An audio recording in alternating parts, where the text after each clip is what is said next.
يا أيها الناس اتقوا ربكم الذي خلقكم من نفس واحدة وخلق منها زوجها وبث منهما رجالا كثيرا ونساء واتقوا الله الذي تساءلون به والأرحام إن الله كان عليكم رقيبا يا أيها الذين آمنوا اتقوا الله وقولوا قولا سديدا يصلح لكم أعمالكم ويغفر لكم ذنوبكم ومن يطع الله ورسوله فقد فاز فوزا عظيما.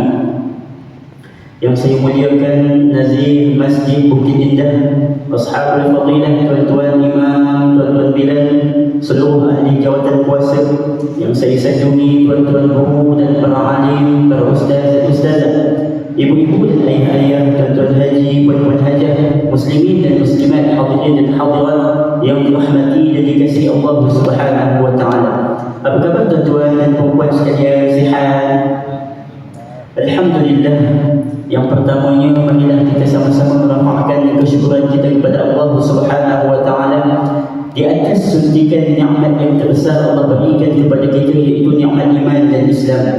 Tanpa kedua-dua nikmat ini, sudah pasti kehidupan kita ini satu kehidupan yang hamba, satu kehidupan yang kosong. Walaupun kita dapat segala-galanya, tetapi kita kehilangan satu tiket yang berharga, iaitu tiket untuk kita masuk ke dalam syurga Allah Subhanahu wa taala. Yang keduanya, marilah kita mensyukuri bentuk-bentuk nikmat yang Allah berikan kepada kita. Ada yang Allah datangkan dalam bentuk makanan, pakaian, tempat tinggal, sumber pendapatan, nikmat kesihatan dan nikmat masa lapang yang kita pada hari ini dapat menggunakannya. Mudah-mudahan kita menggunakannya dengan baik. Mudah-mudahan kita menjadi hamba yang bertakwa kepada Allah Subhanahu wa taala. Tuan-tuan yang saya muliakan, sebelum kita mulakan sesi pengusian yang singkat pada malam ini, alhamdulillah, hari ini hari ataupun kali yang kedua saya sampai ke sini. Yang pertama tahun lepas, dah setahun dah. Maksudnya tak adalah lama sangat, lebih kurang 4 bulan yang lepas, pada bulan 11 bulan sebelum macam tu. Dan insya-Allah saya nak perkenalkan sedikit sebanyak, terlebih dahulu mungkin ada orang tengok anak siapa pula yang duduk kat meja kuliah ni kan, tingginya rendah-rendah sahaja. Jadi tuan-tuan yang rahmati Allah, nama saya Muhammad Amal, saya datang daripada Kajang ke tempat tuan-tuan dan puan-puan. Saya berkhidmat di Kompleks Nasrul Quran, Pusat Percetakan Al-Quran di Nasrul Quran Putrajaya. Tuan-tuan yang dirahmati Allah Subhanahu wa taala, yang pertama ni saya mengucapkan tahniah kepada tuan-tuan haji, puan-puan hajah, kepada kita semua. Alhamdulillah, kita telah sampai pada satu bulan yang mulia, iaitu bulan Sya'ban, lebih kurang 6 Sya'ban pada hari ini. Dan bulan Sya'ban ini diapit dengan 2 bulan yang mulia juga, bulan Rajab dan bulan Ramadan. Kerana Rasulullah sallallahu alaihi wasallam, "Idza dakhala Rajabun qala Rasulullah, Allahumma barik lana fi Rajab wa Sya'ban wa ballighna Ramadan." Apabila masuknya bulan Ramadan, Nabi mengamalkan, Nabi mengajarkan kepada kita untuk membacakan doa, "Ya Allah, berkatilah bulan Rajab dan Sya'ban dan sampaikanlah kami kepada bulan Ramadan." Istimewanya bulan Ramadan adalah satu bulan yang diturunkan Al-Quran di dalamnya. Syahr Ramadan alladhi unzila fihi Al-Quran. Bulan Ramadan diturunkan Al-Quran, dan lebih spesifiknya disebutkan, "Inna anzalnahu fi lailatul qadr." Sesungguhnya kami telah menurunkannya, yakni Al-Quran, di dalam bulan ataupun pada malam Lailatul Qadar. Tuan-tuan yang dirahmati Allah Ta'ala sekalian, jadi mudah-mudahan kita selamat sampai masuk ke bulan Ramadan. Kenapa tuan-tuan?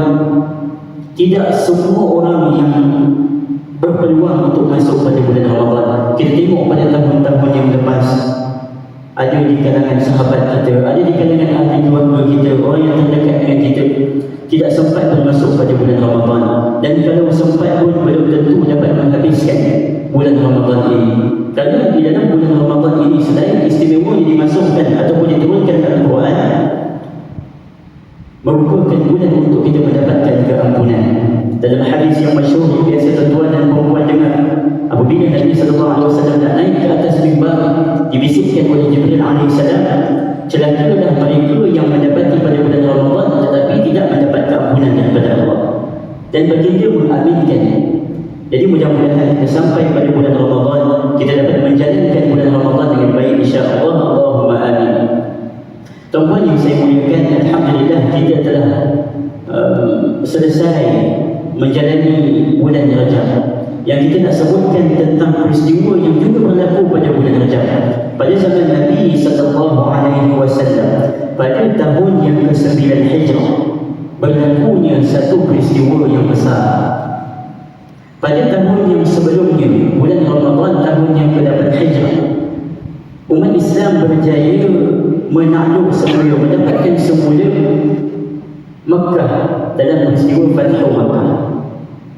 Jadi tuan-tuan yang dirahmati Allah, yang kita nak sebutkan dalam peristiwa yang besar ini adalah berkaitan tentang satu peperangan yang disebutkan sebagai peperangan Tabuk. Apakah ibrah pengajaran yang kita nak ambil di dalam peperangan Tabuk ini?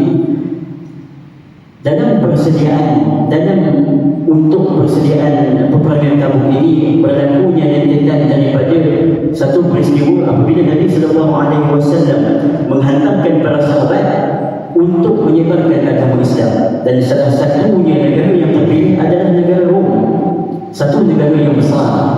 Tuan-tuan yang dirahmati Allah, apabila utusan baginda sampai di sana, surat baginda dikoyakkan dan utusan tersebut dibunuh.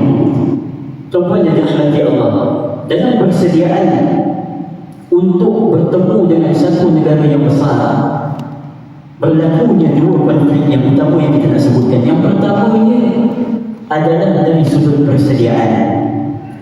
Baginda Nabi sallallahu alaihi wasallam berjaya mengumpulkan tentera Islam lebih kurang dalam riwayat menyebutkan 30,000 orang tentera. Maksudnya yang berada di Makkah, yang berada di Madinah, yang berada di luar Makkah dan Madinah. Jadi tuan-tuan yang dirahmati Allah, dalam satu jumlah yang aman, persediaan perlulah satu persediaan yang cukup bersedia, dari sudut hartanya, dari sudut makanannya, dari sudut haiwan untuk ditunggangi untuk pergi ke sana. Cuba bayangkan tuan-tuan yang dirahmati Allah, satu perjalanan yang mengambil masa lebih kurang 30 hari, lebih kurang 1 bulan untuk sampai ke sana. Kalau kita tuan-tuan nak pergi ke Kedah, nak pergi ke Perlis, saya pun balik daripada Perlis, adik bertunang di sana, pergi ke sana saja lebih kurang 11 jam, dan perlu berhenti banyak kali, air dan sebagainya, berhenti untuk makan, berhenti untuk tandas dan sebagainya. Jadi tuan-tuan yang dirahmati Allah, cuba bayangkan kalau kita yang pergi ke peperangan Tabuk ini, tekak kita pula sehari makan 5 kali. Jadi tak sampai berapa kilometer dan nak kena patah balik, nak kena ambil makanan yang baru dan sebagainya. Tuan-tuan yang dirahmati Allah, dalam peperangan ini apabila perlukan persediaan yang betul-betul kita kata kompleks, betul-betul bersedia. Jadi datanglah beberapa orang Badui, mereka yang kita sebutkan kalau zaman sekarang ni, mereka yang golongan B40 lah tuan-tuan, saya B40, ataupun kita sebutkan sebagai golongan fakir dan miskin. Mereka datang kepada Nabi sallallahu alaihi wasallam mengadu kepada baginda, mereka ini nak bersama dalam peperangan, akan tetapi tidak cukup dari sudut harta makanan mereka. Mungkin haiwan nak ditunggang tu kedai, nak bawa barang-barang tu kedai pun dah turun, nak bawa kambing, nak dapatkan susu kambing pun dah menopos. Jadi macam-macam masalah yang timbul. Jadi tuan-tuan yang dirahmati Allah, Nabi SAW menyuruh kepada mereka untuk pulang saja, tak payahlah join peperangan yang besar ini. Jadi mereka disebutkan dalam surah Taubah, mereka ini berpaling dalam keadaan yang sedih. Tuan-tuan yang dirahmati Allah, apabila orang-orang zindik, apabila orang-orang yang mempunyai sifat nifaq yang kita sebutkan sebagai orang-orang munafik, mereka melihat peluang ini, mereka pun cuba untuk tidak bersama-sama di dalam peperangan ini. Kenapa tuan-tuan yang dirahmati Allah? Peperangan ini berlaku dalam satu cuaca yang sangat panas. Mereka yang keislaman biasa-biasa saja, Islam di luar saja, akan tetapi di dalam hati mereka membenci kepada Nabi sallallahu alaihi wasallam. Mereka benci kepada agama Islam. Jadi mereka pun mencari-cari alasan untuk tidak bersama dalam peperangan. Nak jaga ayam, nak jaga itik, tak ada harta dan sebagainya. Dalam satu kisah yang bernama Jad al-Qais, kisah yang sering disebutkan, beliau datang berjumpa kepada Nabi sallallahu alaihi wasallam, menyebutkan, "Ya Rasulullah, aku ini kalau dalam ramai-ramai orang Islam ni, kalau tengok wanita ni, keinginan aku sangat tinggi. Dan kita pun ketahui bahawa semua orang-orang Rom, wanita-wanita di sana, wanita yang cantik. Kalaulah aku bersama-sama dalam peperangan ini, sudah pasti memberi kesan kepada keislamanku, akan menjejaskan agamaku." Jadi baginda sallallahu alaihi wasallam memberikan kelonggaran kepada Jad al-Qais. Jadi itulah berbagai 1001 alasan yang dikit yang diada-adakan oleh orang-orang munafik ini. Tuan-tuan yang dirahmati Allah, mereka ini nak duduk di rumah bersenang-senang. Dalam masa yang sama mereka nak melihat Nabi sallallahu alaihi wasallam mati di medan peperangan. Umat Islam yang lain kalah di medan peperangan. Kerana tuan-tuan, pada waktu itu yang kita sebutkan musim yang panas, waktu itu juga satu musim tanaman-tanaman mereka ini jadi. Pokok-pokok mereka, buah kurma mereka, buah anggur mereka, semuanya lalu. Musim untuk mereka ini mengutip hasil mereka.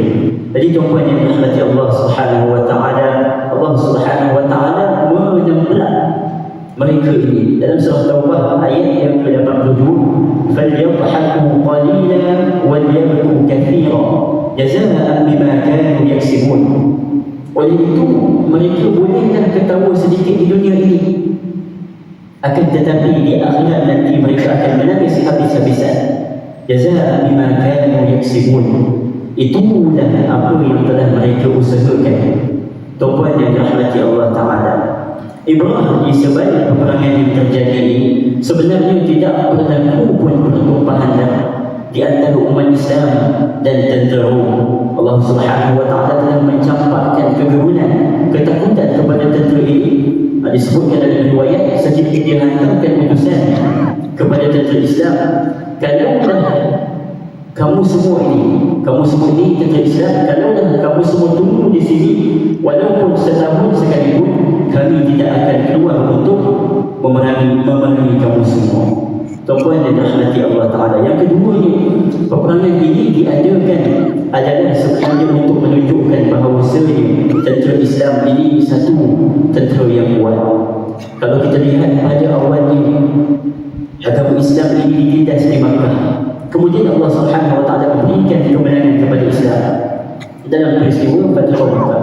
Dan kemudian apabila berlakunya peperangan ini, nampaklah bahawa Islam ini dapat menawan walaupun satu negara yang kuat. Dan yang ketiga, ya tuan-tuan yang dirahmati Allah, supaya kita ini berjaga-jaga tidak ada di dalam diri kita sifat-sifat yang kita sebutkan tadi, sifat-sifat orang munafik ini. Kerana orang munafik ini mereka bukan berada di luar daripada orang Islam. Mereka ini bukan kita nampak dengan jelas mereka ini memusuhi agama Islam, akan tetapi mereka ini berada di kalangan umat Islam, baik pada zaman Nabi sallallahu alaihi wasallam juga pada zaman kita, tuan-tuan yang dirahmati Allah. Dan mereka ini akan diazab di dalam api neraka Allah Subhanahu wa taala. Tuan-tuan yang dirahmati Allah, kita nak sebutkan tentang satu khutbah. Kalau kita hari ini baru saja mendengar khutbah, kan? Kalau kita sebutlah apakah isi-isi yang disebutkan oleh khatib, belum tentu kita ingat, tuan-tuan. Sini khutbah Selangor, kan? Sini khutbah Selangor, kan? Khutbah Selangor tajuknya "Terima kasih membayar zakat asal saya." Jadi tuan-tuan yang dirahmati Allah, khutbah ini biasanya kalau kita dengar mengantuk, kan tuan-tuan? Orang yang mendengar ini biasanya dia ada tiga macam. Yang pertamanya, mereka ini akan mendengar dengan khusyuk.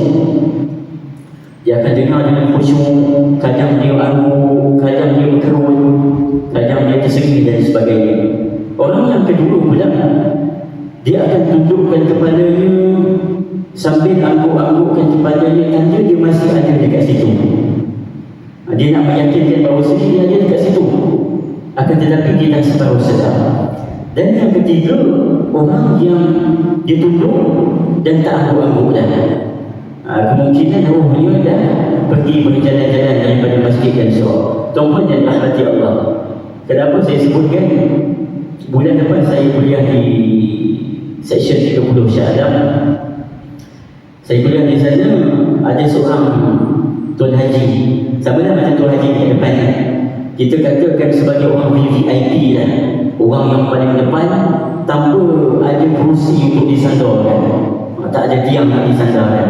Mula-mula dia jadi golongan yang pertama, dia dengar dengan khusyuk, dan kemudian dia jadi golongan yang kedua, dia angguk dan separuh sedar, dan kemudian dia jadi golongan yang ketiga, dia merokok tuan-tuan, dia berdengung kho.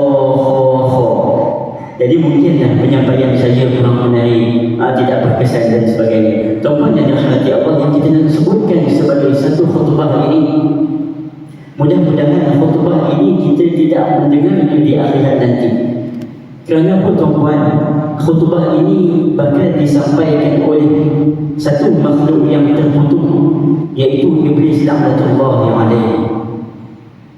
Pada surah Ibrahim, surah yang ke-14 ayat yang ke-21, Allah Subhanahu wa taala menceritakan tentang manusia ini akan dihimpunkan di satu tempat yang sangat luas. Dan tempat ini kita sebutkan sebagai padang mahsyar. Dihimpunkan beribu-ribu, beratus-ribu manusia daripada zaman Nabi Adam AS sehinggalah kepada baginda Nabi SAW, daripada Nabi SAW sehinggalah ke zaman kita. Kalau nak dihitung zaman Nabi sehingga zaman kita pun dah 1445 Hijrah, satu tempoh yang lama, dan kita pun tidak tahu berapa generasi selepas kita ini akan ada. Jadi satu ketika para sahabat bertanya kepada Nabi SAW, "Ya Rasulullah, kami ini para sahabat, engkau mengenal kami? Kami ini Abu Hurairah, kami ini Abu Bakar As-Siddiq, kami ini Uthman bin Affan dan sebagainya. Akan tetapi bagaimana engkau nak membezakan umat-umat yang selepas engkau? Engkau tidak melihat mereka dan mereka pun tidak pernah melihat engkau." Jadi Nabi SAW menyebutkan min athari wudu, daripada kesan-kesan wudu yang kita ambil. Tuan-tuan yang dirahmati Allah, kalaulah kita ini solat, sudah pasti kita mengambil wudu, dan sudah pasti Nabi SAW berpeluang untuk memberikan syafaat kepada kita. Dan dalam keadaan yang ramai mereka ini dihimpunkan, tujuannya satu adalah tujuan untuk dihisab amalan mereka. Yawma'idhin yasrun nasu ashtatan liyuraw a'malahum. Manusia ini satu hari ini akan dibangkitkan daripada kubur masing-masing dalam keadaan terbingung-bingung nak mencari kitab amalan mereka. Faman ya'mal mithqala dzarratin khairan yarah. Barang siapa yang melakukan kebaikan walaupun sebesar zarah, walaupun sekecil habuk tuan-tuan, kalau matahari kita tepuk bantal dan sebagainya, kita nampak habuk-habuk tu, walaupun sebesar itu, Allah Subhanahu wa taala akan hitung amalan kita, akan dimasukkan ke dalam buku amalan kita. Kadang kita melakukan kebaikan, orang pun tak perasan, orang pun tak jealous kalau kita masukkan RM1, orang kita masukkan RM2 ke dalam taman masjid, orang pun tak sedar. Tetapi kalaulah niat kita ikhlas semata-mata kerana Allah Subhanahu wa taala, akan terhitung sebagai satu amal soleh. وَمَنْ يَعْمَلْ مِثْقَالَ ذَرَّةٍ خَيْرًا وَمَنْ يَعْمَلْ مِثْقَالَ ذَرَّةٍ شَرًّا يَرَهُ. Dan barang siapa yang melakukan keburukan, kejahatan yang dilakukan, mungkin dekat dunia kita boleh lakukan kejahatan sorok-sorok daripada orang, akan tetapi Allah Subhanahu wa taala akan bongkarkan apa yang kita lakukan itu di akhirat nanti. Tuan-tuan yang dirahmati Allah Subhanahu wa taala. Dan pada ayat yang sama, orang yang lemah, yang bermaksud pengikut, berkata kepada pengikut ataupun kita kata pemimpin-pemimpin mereka, sesungguhnya di dunia dulu kami telah menjadi pengikut kepada kamu semua. Boleh tak kalau kamu semua ini tepis sedikit azab daripada Allah Subhanahu wa taala? Tuan-puan yang dirahmati Allah, kita risau nanti di akhirat anak-anak perempuan kita datang kepada kita menyalahkan kita. Mak dan abah dulu tak pernah pun salahkan saya keluar daripada rumah tak pakai tudung. Datang anak-anak lelaki kita, dulu mak abah tidak pernah pun memaksa saya untuk mendirikan salat. Itu yang kita risaukan. Jadi disebutkan oleh pemimpin-pemimpin ini, orang-orang yang sebelum mereka, kalaulah kami mendapat petunjuk daripada Allah, sudah pasti kami akan berikan kepada kamu semua. Tuan-puan yang dirahmati Allah, mereka ini menyalahkan antara satu sama lain. Orang yang dipimpin menyalahkan pemimpin mereka, orang yang sebelumnya menyalahkan, orang yang selepas menyalahkan orang-orang yang sebelumnya. Salahkan antara satu sama lain. Kenapa tuan-puan? Di dunia dahulu mereka ini hidup sambil dewa. Wa man hayatud dunya illa la'ibun wa lahu. Tidaklah dinamakan kehidupan dunia melainkan permainan yang sisir dan hiburan yang melalaikan. Kita hidup di atas bumi ini, lakukan benda yang tidak sepatutnya. Cari harta itu satu benda yang penting untuk kehidupan kita. Akan tetapi kita meninggalkan benda-benda yang lebih penting daripada itu. Wa ma khalaqtul jinna wal insa illa liya'budun. Tidaklah diciptakan jin dan manusia melainkan untuk beribadah kepada Allah Subhanahu wa taala sahaja. Akan tetapi kita ini perlulah hidup sebagai seorang muslim. Di dalam surah Al-Mulk, Haji Abdul Malik Rahimahullah atau kita sekenali sebagai Profesor Hamka menyebutkan dalam satu ayat, beliau mentafsirkan orang-orang kafir ini mereka hidup di atas dunia untuk makan sahaja. Maksudnya bila bangun daripada pagi, fikirkan untuk kepentingan dunia semata-mata. Fikirkan kerja, fikir macam mana nak dapatkan duit.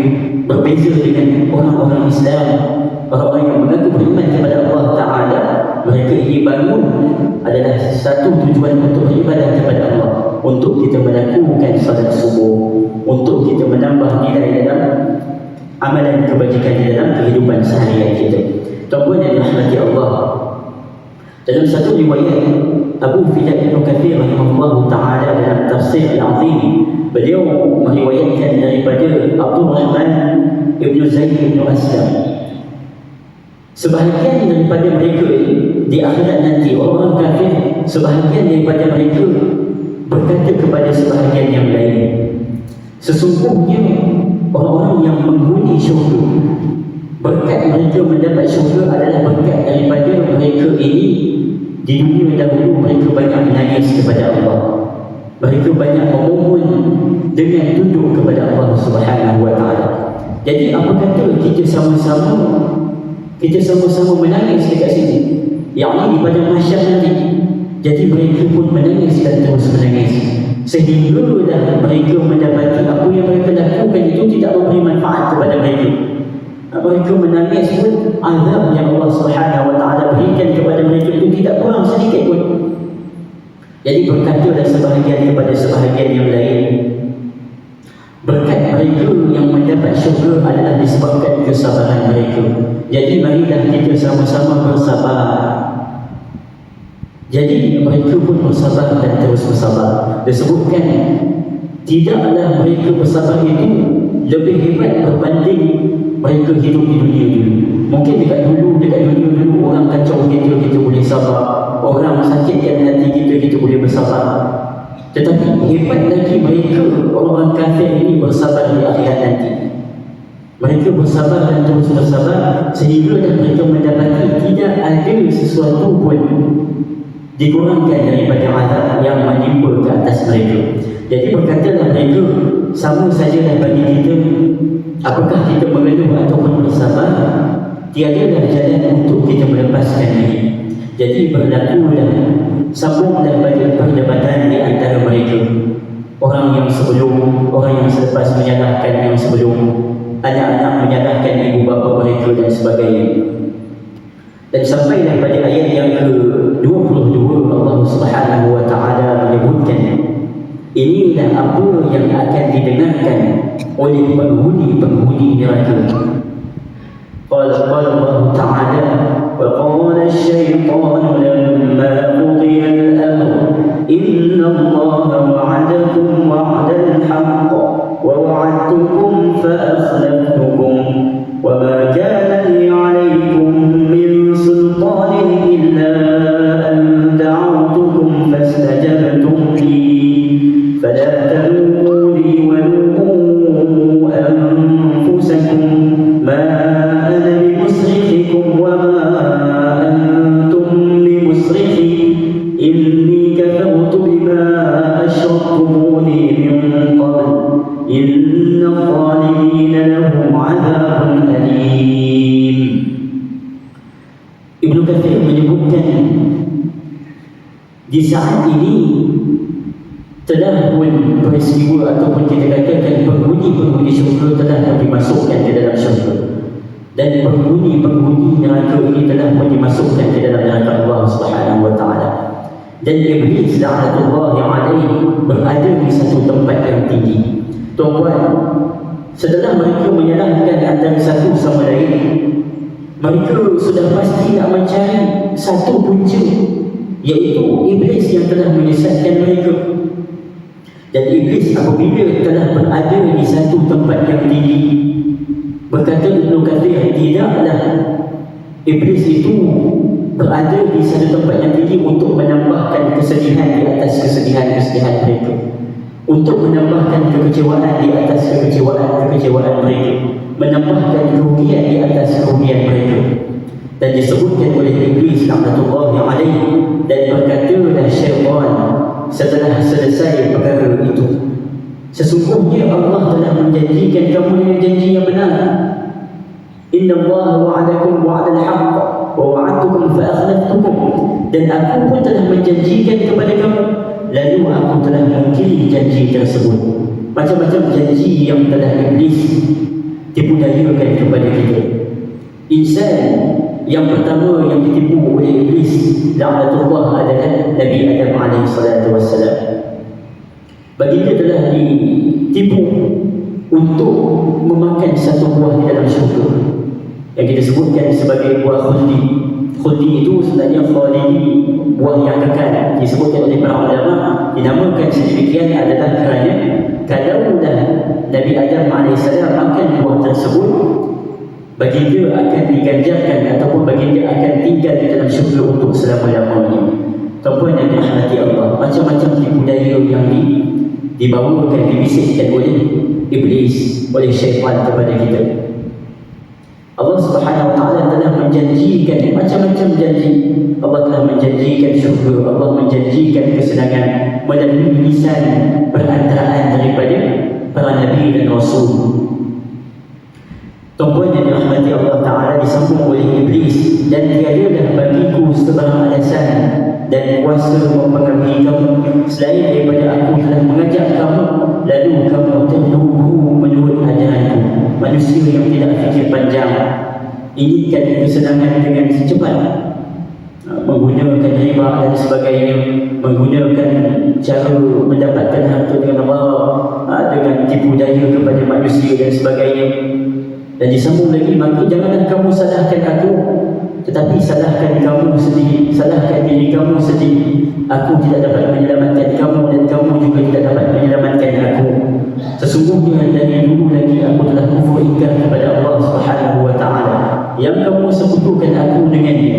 Sesungguhnya orang-orang yang zalim yang meletakkan sesuatu yang bukan pada tempatnya beroleh azab yang tidak terberi sakitnya. Tuan-tuan yang dirahmati Allah, apabila penduduk neraka ini mendengar apa yang disampaikan oleh sifu mereka, iaitu iblis la'natullah yang alaihi, orang yang ataupun makhluk yang mereka harapkan untuk mereka ini mendapatkan sedikit pengurangan daripada azab yang telah mereka lalui, akan tetapi apa yang disebutkan oleh iblis ini tidak pun memberikan satu harapan kepada mereka. Disebutkan di dalam riwayat, mereka ini terdiam, tidaklah mereka menangis, tidaklah mereka mengeluh, akan tetapi hanyalah mereka menahan kesakitan daripada azab Allah Subhanahu wa taala.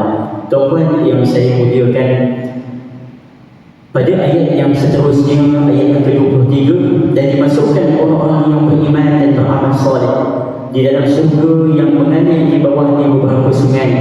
Mereka kekal di dalamnya dengan izin Tuhan mereka. Ucapan selamat sentiasa mereka dapati daripada malaikat di dalam syurga-syurga tersebut. Jadi itulah antara ganjaran-ganjaran yang didapati oleh penghuni-penghuni syurga. Jannatin min tahtiha al-anhar. Syekh Qutb di dalam tafsirnya menyebutkan mengapa Allah Subhanahu wa taala menyebutkan di dalam syurga itu ada air yang mengalir. Disebutkan oleh beliau dan kebanyakan majoriti ulama tafsir yang lain adalah kerana air yang mengalir lebih baik daripada air yang tidak mengalir. Dan yang keduanya, Profesor Hamka menyebutkan kalau kita dah di atas muka bumi ini nak mencari ketenangan, kita nak jauh daripada rusing dunia, masalah-masalah dunia, kita akan cari tempat-tempat yang menenangkan hati. Antaranya kita akan cari tempat-tempat seperti sungai yang mengalir. Dan di situ dah satu gambaran bahawa di dalam syurga nanti Allah Subhanahu wa taala menggambarkan penghuni-penghuni syurga ini mereka akan mendapat ketenangan. Tuan-tuan yang dirahmati Allah Subhanahu wa taala sekalian, di antara hikmah ataupun kesimpulan yang kita nak sebutkan di antara kedua-dua peristiwa, di antara peperangan Tabuk dan di antara khutbah yang bakal disampaikan oleh Iblis laknatullah ini, yang pertamanya tuan-tuan yang dirahmati Allah, selagi umur yang kita ada di atas muka bumi ini, perlulah kita menyesali dengan perbuatan yang kita lakukan. Macam-macam yang kita telah lakukan di atas muka bumi Allah, baik sewaktu umur kita yang lepas-lepas, baik yang akan datang, ataupun baik dosa-dosa yang kita lakukan sebelum kita menemui hidayah daripada Allah Subhanahu wa taala, perlulah kita sentiasa memohon keampunan daripada Allah taala. Kerana tuan-tuan, manusia ini memang tidak akan terlepas daripada melakukan kesalahan kepada Allah Subhanahu wa taala. Nabi sallallahu alaihi wasallam menyebutkan kullu bani Adam khata'un wa khairul khata'in tawwabun. Setiap daripada anak Adam itu adalah pendosa, dan sebaik-baik pendosa adalah mereka yang sentiasa bertaubat kepada Allah Subhanahu wa taala. Jadi itulah hikmah juga Allah Subhanahu wa taala menunjukkan apabila baginda Nabi Adam alaihissalam dikeluarkan daripada syurga, Nabi Adam AS terus bertaubat kepada Allah Subhanahu wa taala. Satu contoh tauladan yang baik untuk kita ikuti, bukan seperti setengah manusia ada yang bertanya, kenapa dah Nabi Adam makan buah tersebut kalau tak kita ini sedang bersenang-senang di dalam syurga. Tetapi itulah kehendak Allah Subhanahu wa taala mendatangkan satu peristiwa menjadikan iktibar untuk kita ikuti bahawasanya kita ini merupakan satu keturunan yang biasa melakukan dosa, tidak terlepas melakukan dosa terhadap Allah Ta'ala. Maka kita perlulah sentiasa memohon keampunan, dan kita nak bertemu pada bulan Ramadan, perlulah kita meraih keampunan yang sebanyak-banyaknya di dalam bulan yang mulia. Yang keduanya tuan-tuan yang dirahmati Allah, bulan ataupun hidup kita di atas muka bumi ini adalah untuk kita berpenat-penat. Macam-macam ujian yang Allah Subhanahu wa taala berikan kepada kita, yang memang dijanjikan kepada kita. Allah menyebutkan dalam surah Al-Ankabut ayat kedua, ahasiban nasu an yutraku an yaqulu amanna wa hum la yuftanun. Adakah mereka ini menyangka bahawasanya cukup mereka mengatakan mereka ini beriman, akan tetapi mereka tidak diuji oleh Allah Subhanahu wa taala. Kita hidup di atas muka bumi ini banyak batasan-batasan, bukan semua benda yang kita boleh lakukan. Ad-dunya sijnul mu'min wal jannatul kafir. Dunia ini adalah penjara bagi orang yang beriman, akan tetapi syurga bagi orang kafir.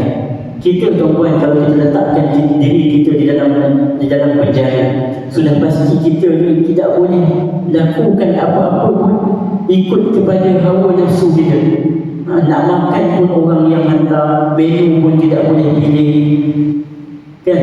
Macam-macam keterbatasan yang kita dah lalui kalau kita berada di dalam penjara. Begitulah kehidupan kita di atas muka bumi ini.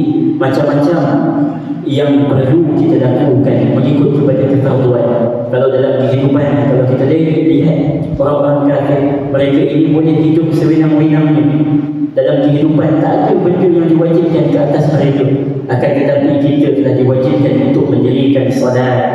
Kita bangun pagi, kita dirikan solat fardu subuh.